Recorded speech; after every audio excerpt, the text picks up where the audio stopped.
Sí, mire, a lo que se refiere la pastora es que es importante compartir y que reciban al Señor. Ciertamente, si alguien está interesado en seguir aprendiendo, unirse a algún ministerio, pues adelante y qué bueno. Y lo mejor sería que se agregaran a un lugar que estuviera cerca de su casa, pero lo más importante es predicar la palabra.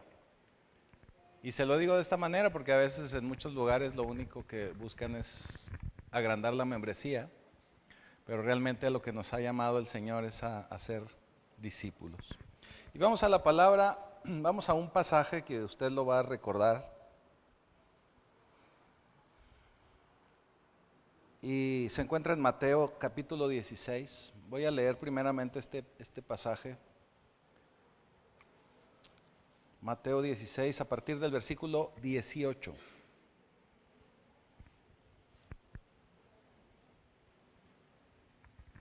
¿Ya estamos? Y yo también te digo, dice el Señor, que tú eres Pedro. Y sobre esta roca edificaré mi iglesia. Y las puertas del Hades no prevalecerán contra ella.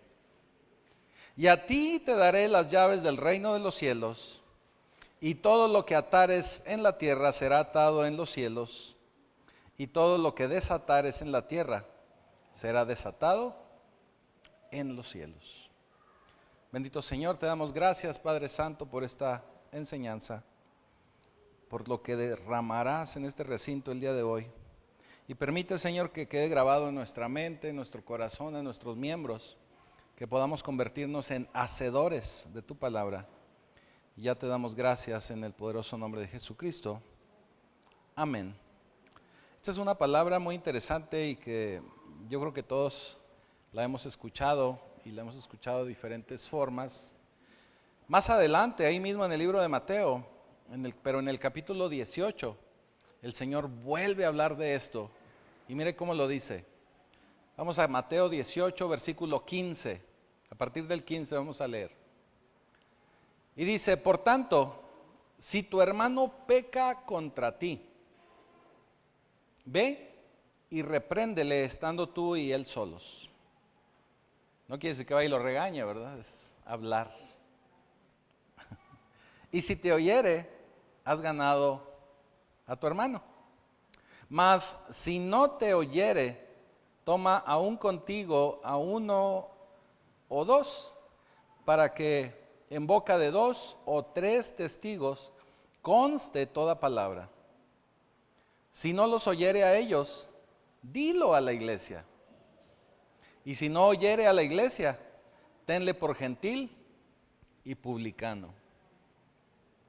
Sigue diciendo, de cierto os digo, que todo lo que atéis en la tierra será atado en el cielo, y todo lo que desatéis en la tierra será desatado en el cielo. Otra vez os digo, que si 2 de vosotros se pusieren de acuerdo en la tierra acerca de cualquier cosa que pidieren, les será hecho por mi Padre que está en los cielos. Porque donde están 2 o 3 congregados en mi nombre, ahí estoy yo en medio de ellos. Amén. Fíjese qué interesante, porque el Señor mismo nos vuelve a recordar esta parte de atar y desatar. Y es el tema para el día de hoy, atar y desatar. Hemos estado hablando en semanas anteriores que la guerra no es entre carne ni sangre. Hemos venido hablando que la guerra no es contra los hermanos, no es contra las personas, sino que tenemos una guerra que se desarrolla en los cielos. Una guerra que se desarrolla en los ámbitos celestes. Por eso nuestra batalla no es aquí en la tierra, sino es una batalla espiritual. Aún así, aquí el Señor nos recuerda cuando hay un conflicto con un hermano. Dice, habla con ese hermano. haciendo referencia o haciendo reflexión a que el problema no es directamente con el hermano, sino que muy probablemente pueda ser un problema que está siendo desarrollado o que está siendo implicado desde las esferas celestes. Por eso dice, habla con él y lleguen a un acuerdo. Y primero habla tú con él. Si no puedes arreglarte, lleva a 1 o 2 testigos. Y esto es para hacerlo entrar en razón, no para que lo vayan a golpear entre 2 o 3. No se trata de eso. Si aún así esta persona no entra en razón, pues coméntalo ahí en la iglesia. Pero si, y luego sigue diciendo, pero si aún así no, dalo por gentil y publicano. ¿Qué significa?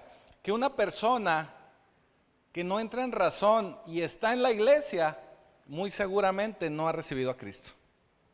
Sigue siendo gentil y sigue siendo publicano. ¿Qué significa? Que no por venir a una iglesia, no por asistir a una congregación, eso nos convierte en cristianos. Igual lo hemos dicho, no porque alguien se diga cristiano, verdaderamente lo es. Por eso tenemos que ser muy, como dicen los colombianos, muy juiciosos. Tenemos que estar muy atentos al fruto que dan las personas, y no por señalarlos, no por criticar, pero la Escritura dice que por sus frutos los conocerás, ¿verdad? Entonces es muy importante esta parte, porque la guerra no está aquí en la tierra, hermano. La guerra no es con su vecino, no es con su compadre, no es con alguien de aquí.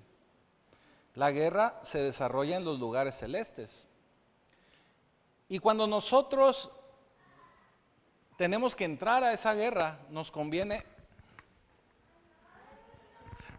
entrar en esos conflictos con toda la autoridad necesaria que pueda venir de parte de Dios.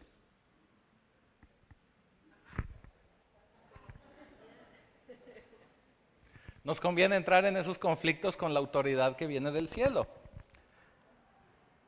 Porque la autoridad del reino de los cielos es ese derecho divinamente delegado que usted puede tener, que usted tiene por medio de Cristo, porque Él murió en la cruz por usted. Nosotros que somos creyentes en el Señor tenemos que actuar única y solamente bajo el nombre de Dios, bajo el nombre de Jesucristo.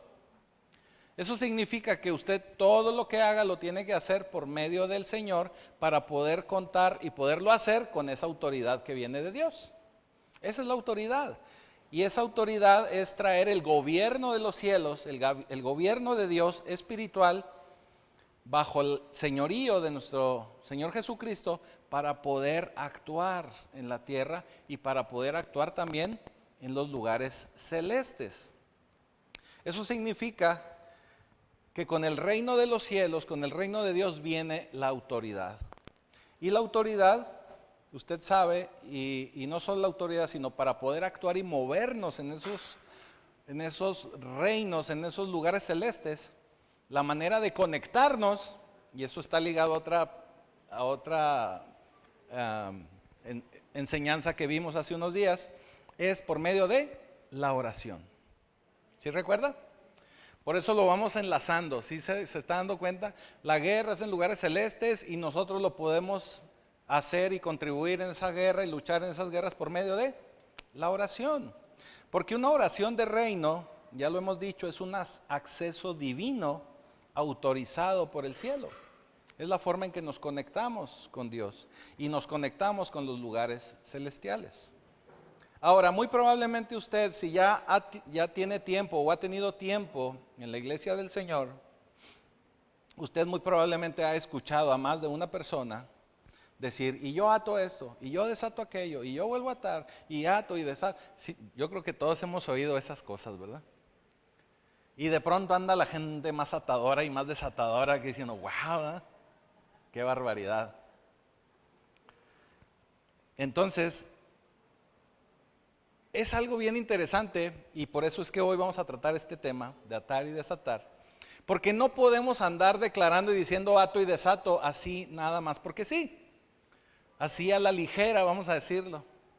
Sí tenemos la autoridad que viene del cielo, pero precisamente tenemos que trabajar bajo esa autoridad y tenemos que trabajar en la autoridad, en verdaderamente tener esa autoridad.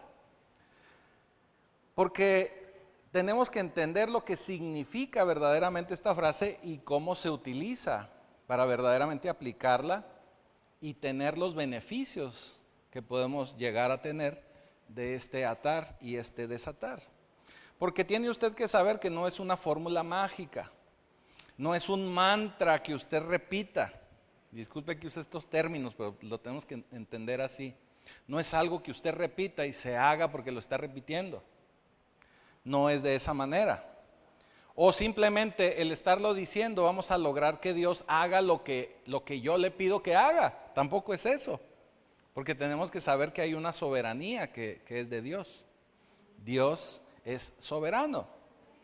Sin embargo, algo muy poderoso dado a nosotros es esa autoridad por medio de Jesucristo que viene a nuestra vida. Y eso sí lo podemos utilizar nosotros porque es a nuestro favor. Por eso en el versículo 18 dice: de cierto os digo que todo lo que atéis en la tierra será atado en el cielo, y todo lo que desatéis en la tierra será desatado en los cielos. Y si se fija, una palabra muy interesante que está contenida en este verso es la palabra todo. Y cuando yo busqué en el diccionario todo, significaba todo. O sea que nada quedaba fuera de, o sea, era todo. Hay que notar otra cosa, que el que desata y ata, o ata y desata, no es Dios. Tenemos que ser nosotros. Por eso el poder de atar y desatar es por la autoridad del Señor, pero quien lo hace y quien va a terminar de hacerlo somos nosotros. Usted es el que ata, usted es el que desata, no Dios. Pero tenemos que hacerlo en la autoridad de Cristo. ¿Y qué significa atar? Significa detener, restringir, limitar, amarrar, sujetar, anular, evitar, todo ese sinfín de cosas. Pero de la misma forma, soltar significa permitir, liberar, dejar y que sucedan las cosas. En Mateo 6:19, me voy a regresar al 6:19, dice algo bien interesante. Porque dice así: y a ti te daré las llaves del reino de los cielos. Y la gente siempre ha pensado y se imagina que se las dio al Pedro, ¿verdad? Se las dio al Peter. Por eso hasta en los chistes y las caricaturas ponen a Pedro con las llaves. ¿Sí se ha fijado? Pero no se las dio a Pedro. Porque en el versículo 18 dice: y yo también te digo que tú eres Pedro. Y luego dicen: y sobre esta roca. ¿Se fija que ya no repitió Pedro?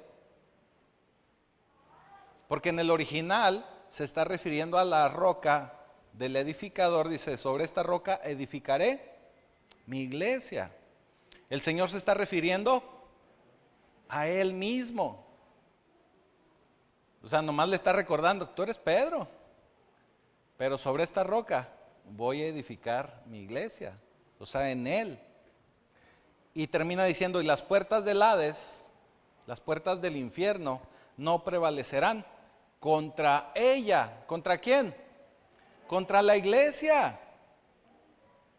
Entonces, ¿para quién son las llaves para atar y desatar? Para la iglesia. Es una condición que es dada a la iglesia. Es un ejercicio de autoridad que es dado y delegado a la iglesia. El atar y desatar fue dado específicamente a su iglesia. Es algo muy importante sobre la iglesia y que usted no debe de olvidar. Porque, miren, normalmente venimos a la iglesia para escuchar los mensajes, las prédicas, la alabanza, las oraciones, el compañerismo. Y eso es un propósito importante. Y obviamente es muy importante que también usted se congregue, porque la Escritura dice, no deje de congregarse, como algunos tienen por costumbre. Y si la Escritura dice, no deje de congregarse, se convierte en un mandamiento. Y si usted no se congrega, usted está cayendo en pecado. No lo digo yo, ahí están las Escrituras. ¿Y por qué es importante entonces congregarnos? Porque por medio de la iglesia nosotros somos los que establecemos las leyes de Dios aquí en la tierra. Nosotros somos los legisladores. Somos los legisladores del reino espiritual. Es el trabajo de la iglesia, el poder legislar, el poder tener las reglas, las leyes de Dios aquí abajo, aquí en la tierra. Y tener esa autoridad eterna que representa el poder de Dios por medio de Cristo Jesús. Pero nosotros como iglesia somos los que ostentamos esa autoridad. La iglesia representa al cielo aquí en la tierra. Por eso en ocasiones, o en muchas ocasiones, se pierde de vista el por qué venimos a la iglesia. A veces se vuelve algo rutinario, o se vuelve algo opcional, o se vuelve algo esporádico, y no debe de ser así. Porque realmente aquí es donde usted empieza a vivir lo espiritual para poder establecerlo en su vida. Porque todo se mueve y se manifiesta en el ámbito espiritual. Por eso ya enseñamos en los mensajes pasados que todo esto, estas guerras en las que estamos, no son entre carne y sangre, sino en los cielos, contra potestades, contra principados, contra gobernadores de las tinieblas. Entonces nosotros tenemos que tener autoridad para poder pelear esas batallas. Y esa autoridad el Señor se la delegó a su iglesia. Algo que mucha gente no sabe es que si usted se desconecta de la iglesia, usted pierde su autoridad legal sobre lo espiritual. De verdad, pierde la autoridad legal sobre lo espiritual. Sabemos que contra la iglesia las puertas del Hades, del infierno, no prevalecerán. Por eso la iglesia de Cristo es tan poderosa que el infierno no prevalece sobre ella. Pero tenemos que tener esa autoridad. Por eso, y lo tengo que decir, porque se tenía que decir, se tiene que decir. Por eso vemos muchas iglesias que no tienen autoridad. Porque no trabajan en tener esa autoridad, no trabajan en tener ese poder delegado por medio de Cristo. Se pierden, o no sé, muchas iglesias se pierden en programas, en eventos, en conciertos, en música, pero no hay autoridad. No hay autoridad. Sabemos también que la iglesia tiene que ser conocida por ser una casa de oración. La oración es indispensable para cualquier iglesia. Tiene que haber oración. Cuando usted ve que el infierno está derrotado, es porque esa iglesia se está construyendo sobre Jesucristo. Pero si usted ve que esa iglesia está siendo tomada por el mundo, por la sociedad, y en lugar de establecer reino, el mundo está tomándose a esa iglesia y se convierte más en un club social que en una iglesia, es porque pues sí se menciona a Cristo, pero no están fundada sobre la roca. Porque si estuviese fundada sobre la roca, las puertas del Hades no pasarían. No pasan, hasta ahí llegan. Por eso verdaderamente dar una enseñanza como debe de ser y establecer el reino como lo debe de ser no es tarea fácil. Tenemos que combatir con todas esas huestes. Y por eso vamos a encontrar mucho tropiezo. Y por eso vamos a encontrar muchas batallas. Pero sabemos que ninguna de ellas va a vencer a su iglesia. Porque las puertas del Hades no prevalecerán contra su iglesia, ni contra Puebla tampoco. Así que cuando hablamos de las puertas, fíjese a lo que vamos. Cuando hablamos de las puertas en las Escrituras, estamos hablando de un contexto legal. Los ancianos en las ciudades antiguas, en las épocas de las Escrituras, se reunían en las puertas. Los sabios eran los que se sentaban ahí en la resolana a filosofar y a dictar reglas y leyes para el pueblo. Ahí era donde estaban los principales de la ciudad, donde se hacían negocios, pero que también se establecían y se delimitaban situaciones legales. Entonces, cuando hablamos de puertas, nos está hablando de algo legal. Por eso le digo que nosotros somos los legisladores aquí en la tierra del reino de los cielos.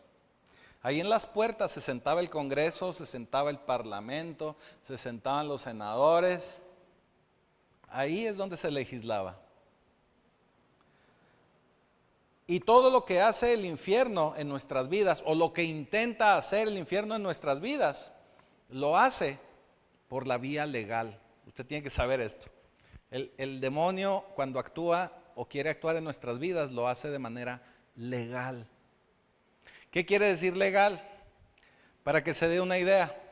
Es como si alguien pone una denuncia en contra de algún ciudadano y esa denuncia procede y le dan una orden de aprehensión. Y le dice, mi Kevin, traemos una orden de aprehensión por ti porque le diste un tamborazo mal ahí y traemos algo en contra tuya.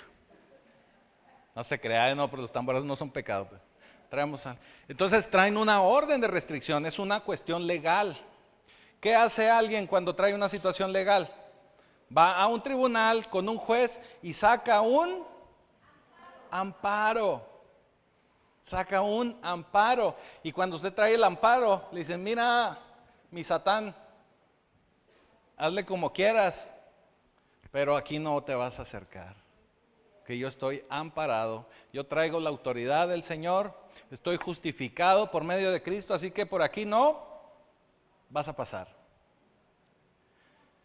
Por eso, cuando nosotros caemos en una tentación, cuando caemos en un error, que no se llama error en la Biblia, la palabra bíblica se llama pecado. Cuando usted cae en un pecado, usted le abre el acceso a Satanás porque su orden de restricción ya no hay más. Usted le está dando la oportunidad a Satanás de entrar a su vida y de apresarlo y de agarrarlo y llevárselo preso. Y no solo preso, sino torturarlo. Por eso pasamos por situaciones, por angustias, por problemas. Ahora déjeme le digo que no todo es espiritual. También en muchas ocasiones pasamos por procesos y pruebas por malas decisiones que tomamos fuera de la voluntad de Dios. ¿Sí? Entonces, pues está de doble partida, ¿verdad? Porque tanto le abrimos la puerta a Satanás, como también en muchísimas ocasiones vivimos consecuencias de malas decisiones por no consultar al Señor. Entonces, el enemigo, Satanás, nos pega y nos vence por puritita legislación, por puritita cuestión legal. Porque nosotros no estamos bien delante de la ley, y la ley es la ley del Señor. Pero luego dice en el versículo 19, y a ti te daré las llaves del reino de los cielos, y todo lo que ates en la tierra será atado en los cielos, lo que desatares en la tierra será desatado en los cielos. Pero el Señor nos dice que nos va a dar las llaves, significa que nos va a dar el acceso para que nosotros podamos legislar y tener esa autoridad. Pero ¿qué es lo que vamos a atar? ¿Y qué es lo que vamos a desatar? Porque mire, luego nos volvemos tan emocionales que queremos atar y desatar todo, ¿verdad? Pero realmente lo que tenemos que estar atando es todo lo que sale del infierno. Todo lo que sale en contra de Dios, todo lo que sale en contra de un hijo de Dios, eso es lo que hay que atar. Todo lo que las Escrituras nos hablan que no va de acuerdo al plan de Dios, eso es lo que hay que atar. ¿Y qué es lo que va a desatar? Lo que ya está actualmente prometido, lo que usted está sintiendo que está retenido de parte del enemigo, lo que usted está venciendo, algo que usted siente que no ha salido o que no puede salir porque necesita ser liberado. ¿Qué le estoy queriendo decir con eso? Que no podemos andar atando y desatando lo que se nos ocurra. Tenemos que atar y desatar de acuerdo a las Escrituras. Porque esto es para pelear esta guerra espiritual. Una guerra que no es entre carne ni sangre. Es para atar y desatar cuestiones espirituales. Por eso le digo que luego lo utilizamos de una manera muy a la ligera. Y no se trata de esto. Ahora, usted tiene que saber que cuando usted tiene esta autoridad, cuando usted es una persona que puede legislar acerca del cielo, el cielo mismo le va a respaldar. Usted va a poder utilizar las llaves, pero debe de utilizarlas en concertación. Discúlpeme la dominguera, pero lo tenía que decir. O sea, tiene que usar las llaves en acuerdo. Tiene que ponerse, sí, concertado, ¿verdad? Es que lo busqué, dije, ¿qué palabra les digo el domingo así para que se oiga como que, sí, se oiga importante? Tenemos que usar esas llaves puestos en acuerdo. ¿Sí? ¿En acuerdo con quién? En acuerdo con la iglesia. Porque acabamos de decir que esas llaves le han sido dadas a la iglesia. No sé si a usted le ha tocado trabajar en esas maquiladoras. A mí nada más una vez me tocó así. De esas maquiladoras que para ir al baño usted tenía que ir a pedirle la llave al supervisor. Sí, no, nunca le tocó. Bueno, hay ciertos lugares que para ir al baño usted tiene que ir a pedirle, oiga, es que necesito ir al baño, y le hacen ahí el permiso y le dan la llave y luego ya sale usted corriendo, ¿verdad? O como pueda correr, ¿verdad? Pero ya sale corriendo, ya con la llave. Sí, si es que todavía no le gana la urgencia. Porque la llave es del departamento o es del supervisor, sí para todos, pero se tiene que utilizar en acuerdo. No es que alguien o que cada uno de ellos traiga una llave en su bolsa. Por eso es importante y por eso lo recalco, que todos podemos atar y desatar con esa autoridad que viene del Señor, pero lo tenemos que hacer en acuerdo por medio de la iglesia del Señor. No podemos actuar como llanero solitario. Entonces, tenemos que usar y podemos usar ese llavero, pero necesitamos hacerlo en acuerdo. Por eso, en el versículo 19 ya dice, otra vez os digo que si dos de vosotros se ponen de acuerdo en la tierra acerca de cualquier cosa que pidieren, les será hecha por mi Padre que está en los cielos. Significa que usted necesita dos testigos. Por eso ahorita también mencionábamos y leímos la parte cuando usted llega a tener un conflicto con alguna persona, con algún hermano. Si usted no logra tener un acuerdo uno a uno, tiene usted o debería usted llevar dos testigos. Esto siempre ha sido importante para el Señor. Fíjese lo que dice Deuteronomio 19:15. Deuteronomio 19:15 dice, no se tomará en cuenta a un solo testigo contra ninguno, en cualquier delito ni en cualquier pecado. Fíjese, utiliza la palabra pecado. En relación con cualquier ofensa cometida. Solo por el testimonio de 2 o 3 testigos se mantendrá la acusación. Este principio de Dios fue dado de esta manera porque podría ser muy fácil para alguien decir, no hombre, pues es que el hermano me cae bien gordo, voy a acusarlo de algo, ¿verdad? O la hermana, ¿verdad? y lo acusan y lo pueden acusar. En estos tiempos, esta palabra de Deuteronomio estaba dada para alguien que cometió un delito. Y si alguien venía y le decía, oiga, es que el Guillermo cometió este delito. Y en aquel entonces se pagaban esos delitos con apedreos, con muerte. Entonces no podían caer en el error de matar o condenar a alguien que fue acusado injustamente. Entonces, por eso era necesario llevar 2 testigos. Y no 2 testigos cualquiera, sino que tenían que ser 2 testigos que fueran maduros. De preferencia que fueran ancianos, ¿verdad? Ancianos no se refiere a viejitos, sino gente sabia. Tenían que ser de esa manera. Gente creíble, gente con una credibilidad válida. En Deuteronomio 17:6 también lo dice: por dicho de 2 o 3 testigos morirá el que hubiere de morir.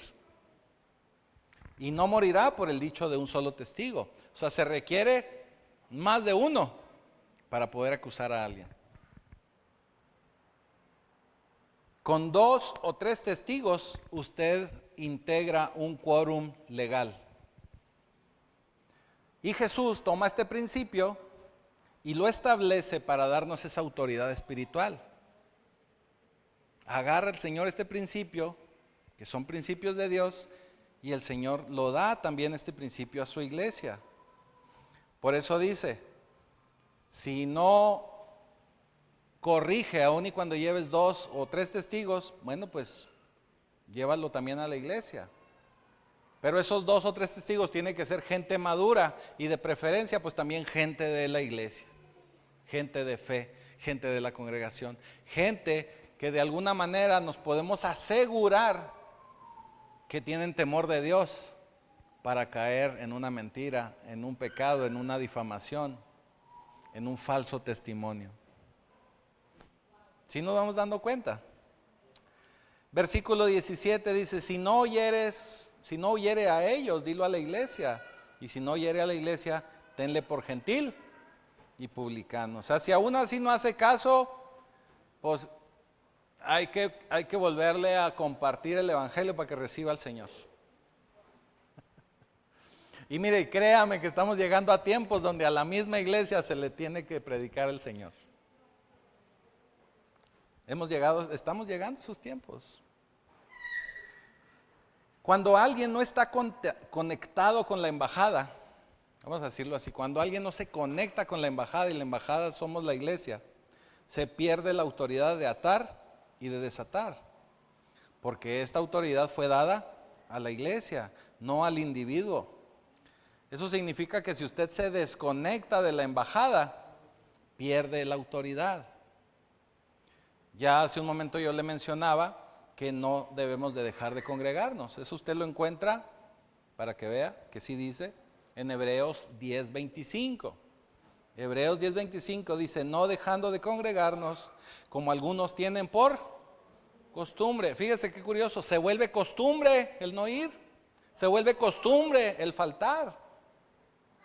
Sino exhortándonos, o sea, hay que exhortarnos, oye, vamos, ándale, no, es que, ándale, acabo el juego de los jefes hasta la tarde, hombre, vamos. ¿Verdad? Dice, sino exhortándonos y tanto más cuando ves que aquel día se acerca. Ya lo hemos venido hablando. Estos últimos 3 miércoles estuvimos hablando de las fiestas de Dios. Usted tiene que saber que las fiestas de Dios no son fiestas judías, son fiestas de Dios. Dios las estableció. Y el concepto de fiesta no es asador, refrescos, pachanga, no. El concepto de Dios para fiesta es tener un encuentro con su pueblo, con sus hijos, con su gente. Eso significa fiesta. Por eso cuando en las escrituras, cuando leíamos estos pasajes de las fiestas de Dios, el Señor decía, y harán fiesta y no trabajarán para que se dediquen a encontrarse con Dios. Así como lo hacemos los domingos, que es nuestro día de descanso, pero realmente debe de ser un día para encontrarnos con Dios. ¿Sí me estoy explicando? Es un concepto diferente. Mire, ayer en la noche tuve la oportunidad de oficiar un matrimonio. Y yo siempre que comparto en los matrimonios, a mí me gusta hablarles del concepto del amor. El concepto del amor bíblico no es ni el amor fraternal ni el amor eros que normalmente nos venden en la sociedad. Porque ese es el concepto que la gente tiene de amor. A usted le hablan de amor y se imagina corazoncitos y un niño así encueradito tirando una flecha, ¿verdad? Eso es lo que usted se imagina cuando le hablan del amor. Pero el concepto bíblico del amor es buscar el bienestar de la otra persona, buscar el bienestar del prójimo. Y no es campaña política, ¿eh? O sea, es verdaderamente buscar el bien, buscar todo lo mejor para la otra persona. Si usted verdaderamente ama a su esposo, usted va a buscar todo lo mejor para él. Es más, hasta le va a poner lonche para que lleve al trabajo. Los hombres no escuchen ningún amén, ¿eh? Marido, si usted verdaderamente ama a la esposa, hasta unos zapatitos de vez en cuando le va a comprar. Miren, las hermanas están pero lentos hoy, ¿verdad? Ese es el concepto de amor. Es buscar el bienestar. Fíjese, y me voy a ir todavía más allá. El concepto de Cristo del amor es morir. Por eso Cristo murió, por eso Cristo se entregó a Él mismo, para que todos nosotros podamos tener vida eterna. Ese es el concepto. Y cuando hablamos de morir, porque también en Efesios Pablo habla de que el varón tenemos que morir, tenemos que ser el salvador de nuestra mujer. Cuando se refiere a eso, se refiere a que tenemos que morir a nuestro yo. O sea, tenemos que poner delante de nosotros como prioridad los asuntos de nuestra pareja. Eso es morir a nosotros. Porque nosotros a lo mejor tenemos muchas ganas de ver el juego de los jefes. Pero si el bienestar de mi esposa es en llevarla a comer con sus papás, usted va a anteponer ese beneficio. ¿Sí me estoy explicando? Usted va a morir a usted para poner delante el bienestar de su pareja. No te creas, ¿eh? Puedes ir a ver el juego. No, hasta lo vi que cabeceó las pedradas. Entonces, tenemos que ser 2 o 3 para poder tener legalidad. ¿Estamos de acuerdo? Y los conceptos de Dios son diferentes a lo que nosotros estamos normalmente acostumbrados. Entonces, dice también el Señor: otra vez les digo que si 2 de ustedes se ponen en acuerdo en la tierra acerca de cualquier cosa que pidan, les será hecho por mi Padre que está en los cielos. Nos está hablando de todas aquellas cosas que pedimos en oración.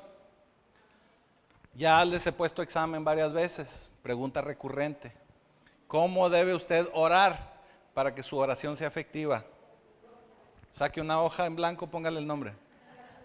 Ese examen. Ya se lo deben de saber, lo he preguntado varias veces para que se lo aprendan. Tiene que decirle al Señor cómo se va a glorificar si Él contesta su oración. Número 1. Y número 2, utilizar las escrituras. Así es, utilizar la palabra de Dios para hacer así, ¡pum!, la oración con punch, ¿verdad? Potente. Que ponga usted al Señor contra las cuerdas del Señor. Tú dijiste, tu palabra dice así. Ahí dice, no me lo estoy inventando, ahí dice, Señor. Y recítesela. Y si lo hace, Señor, esto te va a dar gloria. Ahí le va algo más, un extra, puntos extras. Que usted lo haga poniéndose de acuerdo con alguien más. Por eso dice, si 2 de vosotros se ponen en acuerdo, el Señor Y sobre cualquier cosa, el Señor así lo va a hacer. Otro punto más, apúntele ahí, que se ponga en acuerdo. Por eso es importante cuando nosotros le pedimos, hay que orar por el hermano, hay que orar por la hermana, por tal persona, por tal niño, por eso hay que unirnos en oración. Porque si más de 2 o 3 lo hacemos, imagínense el impacto que vamos a tener en los cielos. Ciertamente hay soberanía de Dios, pero nosotros tenemos que ser quien esté golpeando y golpeando y golpeando los cielos hasta que podamos ver la manifestación de Dios. ¿Qué significa? Que si usted todavía no recibe un no de parte de Dios, porque también a veces se da, a veces el Señor dice no, pero si usted todavía no escucha no, usted sígale, porque a lo mejor algo va a suceder. Por eso Pablo nos dice, tenemos que orar sin cesar, tenemos que orar constantemente, en un mismo espíritu. Y cuando hagamos eso, cuando lo hagamos de esa manera, vamos a tener la perspectiva de Dios. Y tener la perspectiva de Dios y tener esa oración potente con esas claves que ya sabemos, que ya nos aprendimos. ¿Qué cree? Esas son las llaves de Dios. Esas son las llaves de las que nos está hablando el Evangelio cuando dice, y ustedes van a recibir las llaves para atar y desatar. ¿Cuáles son esas llaves? La oración. Nuestra lucha espiritual. O sea, no está esperando que le den una llave. No, es la oración, esa es la llave. Pero tenemos que hacerlo de esa manera legal, con esa autoridad, para que el cielo descienda. Y lo tenemos que hacer desde la embajada principalmente. Claro que también en su casa, para poder ponernos en unión, unidos, y que el Señor nos pueda contestar. Significa que vamos a hablar con Dios, eso es la oración. Nos vamos a poner en acuerdo con Dios, alineado con Dios, con su palabra, conectados con la entidad local legislativa de Dios, que es su iglesia. Y último tip, lo harán en el nombre de Jesucristo. Se lo repito, tiene que hacer oración alineado al Señor, alineado en cuanto a justificado delante de Dios y alineado en su palabra, conectado con su iglesia y en el nombre de Jesús. Así que Dios lo hará, pero debemos de hacerlo en el nombre de Jesucristo. Porque dice Mateo 28, 18, y Jesús se acercó y les dijo, toda potestad me ha sido dada en los cielos y en la tierra. Traducción, ¿verdad? Lo que quiso decirles Jesús, soy el patrón. Aquí yo soy el patrón. Yo soy el mero camotero, ¿cómo dice? Algo así. Jesús tiene toda la autoridad. Jesús es nuestro intercesor. Jesús es nuestro puente con el Padre. Es nuestro enlace, es nuestro abogado, es nuestro Señor y es nuestro Salvador. Cuando usted hable con una persona, háblele de Jesús, porque mire, una situación que nos ha llevado a no tener una relación verdadera con Dios es que generalizamos el nombre de Dios. Y usted en la calle puede decirle a cualquier persona Dios y todos, no, sí creo en Dios. Pero cuando ya les habla de Jesucristo y cuando les habla del Dios, el Padre de Jesús, como que ya más de 3 empiezan a sudar. Se les cae el pelo, mire. Y ya empezamos a batallar. ¿Por qué? Porque ya ahí usted se está identificando con el Dios verdadero. Porque decir Dios, cualquier cosa puede ser Dios. Para muchísima gente el trabajo es su Dios. Para muchísima gente el marido o la marida es su Dios. Los hijos se convierten en dioses también. Cualquier cosa se puede convertir en Dios. Acuérdese que la idolatría no habla únicamente de estatuas, sino es cualquier sustantivo.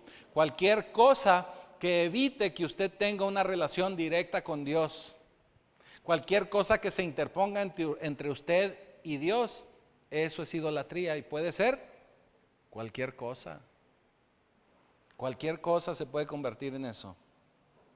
Así que el Señor solo nos va a dar autoridad cuando operamos en su autoridad, basados en sus llaves, en sus leyes, en su palabra, conectados con la institución que es su iglesia, puestos en acuerdo, y todos lo harán y lo haremos en el nombre de Jesucristo. Ese es el medio en el que vamos a poder funcionar.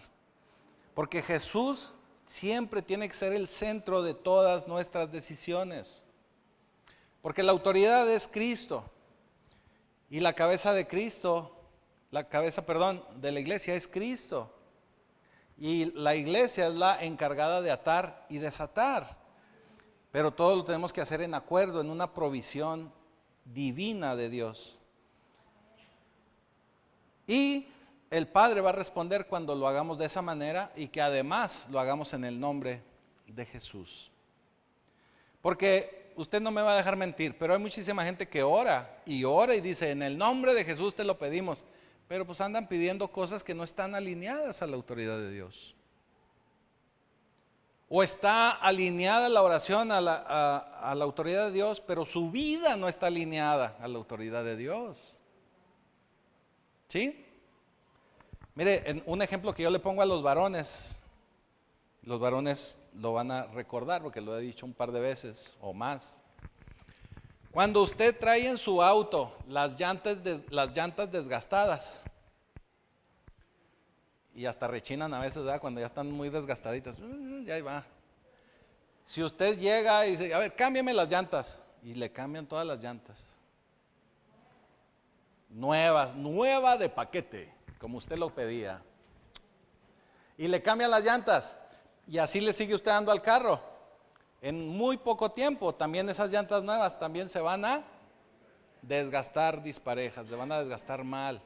¿Por qué? Porque falta alinear, exactamente. Falta que se alinee. Necesita que le hagan una alineación y un balanceo para que ahora sí el carro camine derechito. ¿Qué quiere decir? Que si nosotros, le voy a poner el ejemplo del matrimonio, discúlpeme, pero puede ser en cualquier área de nuestra vida. Si usted en su matrimonio trae problemas y nomás quiere cambiarle las llantas, no se va a armar. No se va a armar. Porque lo que necesita es alinearse usted a la voluntad del Señor. De otra manera, aunque cambie de esposa, aunque cambie de esposo, aunque cambie de hijos, va a seguir desgastando a toda la familia. Porque el que tiene que alinearse es usted. El que tiene que dejar el pecado es usted. ¿Me estoy explicando? Entonces, a veces podemos hacer una oración buena, una oración poderosa, pero si yo no estoy alineado, no funciona. O caso al revés, ¿verdad? Contrario, yo estoy alineado al Señor, justificado delante de Cristo, pero mi oración es débil, porque no me sé las escrituras, porque me da flojera orar. Tampoco el Señor va a responder. Necesitamos ordenarnos nosotros y aprender a hacer oraciones poderosas. ¿Sí? Mire, y cuando aprenda usted a utilizar la palabra de Dios para oraciones poderosas, hasta las muletillas se nos van a caer. ¿Sí? ¿Por qué se lo digo? Porque en ocasiones batallamos para orar y aprendemos a orar usando muchas muletillas. Y repetimos la misma palabra muchas veces. Cuando empezamos a hacer oraciones de poder, la oración es más contundente y concisa, así es. ¿Se acuerda de la oración de Jabes? Esa es una oración de un ingeniero. Porque no se anduvo por las ramas como Adela Micha y usando sinónimos, antónimos. No. Jabes dijo, Señor, si tan solo me prosperaras y ensancharas mi territorio. ¿Sí me explico? A lo que iba. Pero el éxito de la oración de Jabes fue eso. Si tan solo me bendijeras, ensancharas mi territorio, pero que tu presencia nunca se aparte de mí. Eso es alinearse al Señor. Porque si sabemos que Dios siempre está con nosotros o que siempre puede venir con nosotros, es como cuando dice, no hombre, ¿cómo voy a hacer ese pecado? Y si me están viendo los de la iglesia. más peor, ¿verdad? ¿Y si me está viendo el Señor? Porque en muchas ocasiones nos presentan a un Jesús tan amigo, que no, hombre, pues si me va a perdonar, hombre, es buena onda. No, es Dios mismo. Y si no me cree, lea el primer capítulo de Apocalipsis para que vea cómo vio Juan al Señor cuando le fue revelado. Es un Dios poderoso. Así que tenemos que alinearnos, tenemos que sujetarnos, tenemos que estar en acuerdo y tenemos que hacer un uso adecuado. Hay un pasaje en Éxodo 17 que a mí la verdad me emociona mucho y me gusta mucho. Inclusive hay una serie que pusieron nueva en Netflix, no para que vaya corriendo a verla, pero habla del testamento de Moisés. Y a mí se me hizo en lo personal interesante porque le dan la historia de Moisés vista desde distintas perspectivas. Desde la perspectiva bíblica, la perspectiva judía, la perspectiva del Corán y la perspectiva histórica. O sea, le dan ahí como que para que usted ahí a ver qué entiende, ¿verdad? Pero nosotros que conocemos la verdad, bueno, es meramente confirmar y reafirmar que verdaderamente el Señor estaba en el asunto. Entonces hay un episodio de este pueblo de Israel cuando va por el desierto en Éxodo 17, donde Moisés se encuentra y tiene que librar una batalla contra Amalek. En esa batalla empieza el pueblo de Israel a luchar, empiezan a combatir y Moisés se va a un lugar alto. Y en ese lugar alto él empieza a orarle al Señor, porque en todo el tiempo que el Señor los fue acompañando desde que salieron de Egipto, él se dio cuenta que cuando él alzaba las manos, su vista y levantaba su bastón, el Señor siempre respondía. Así que él empieza a orar y él empieza a voltear su mirada al cielo y levanta su bastón. Inicialmente era el bastón de Moisés, pero este bastón, llegado el tiempo, inclusive la escritura misma ya no dice el bastón de Moisés, dice el bastón de Dios.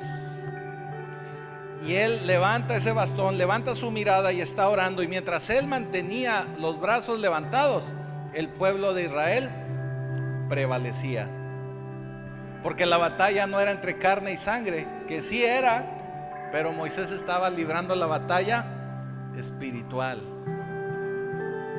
Se le empezaban a cansar los brazos a Moisés y empezaban a menguar en la batalla.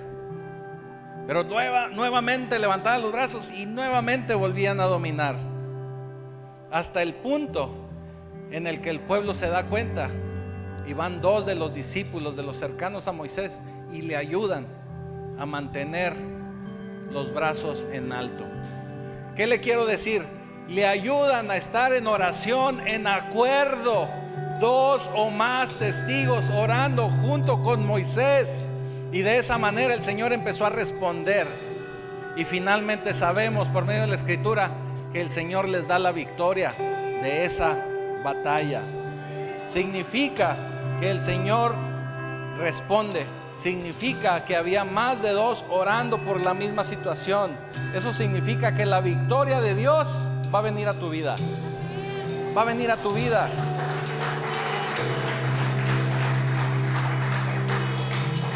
Porque la batalla por tu familia, por tus hijos, por tu matrimonio, por esas deudas, por esas adicciones, por cualquier situación que estés peleando, el Señor ya te dio la victoria. Porque no peleas para ganar, sino peleas desde la victoria misma, porque Él ya venció a la muerte. Así que la respuesta a lo que tú estás atravesando y esa batalla espiritual que tú estás librando, la podemos ganar en el acuerdo. Así que las llaves están listas para ser utilizadas. Solo necesitamos no perder conexión, estar en acuerdo, alineados con el Espíritu Santo, y yo te puedo asegurar que vamos a ver esa victoria. Vamos a ver cómo todas las cosas se dan a nuestro favor. Así que cuando usted decide estar bajo la autoridad de Dios y pelear desde la victoria del Señor en acuerdo con dos o más de sus hermanos, créame, y usted va a encontrar la victoria, y la va a encontrar sobreabundantemente, porque así dice la Escritura, que el Señor nos hace más que vencedores, o sea, más allá que ganar, sino más que vencedores. Ponte de pie. Bendito Señor, te damos gracias, Padre Santo, porque en nosotros, tus hijos, en tu iglesia has puesto esa autoridad de atar y desatar. Porque sabemos, Señor, que por medio de tu palabra, por medio de estar alineados y autorizados en ti, Señor, es que vamos a tener esa victoria que tú ya nos has dado. Esa victoria para esa guerra espiritual que estamos luchando en esos lugares celestes. Danos, Señor, el discernimiento. Danos, Señor, la valentía. Danos la constancia. Y danos, Señor, la energía para seguir buscando en todo momento de ti y de tu palabra. Te damos ya gracias, Señor, por tu pueblo. Los bendigo, Señor, en tu nombre. Y en todo, Señor, en todo te damos gracias. En el poderoso nombre de Jesucristo.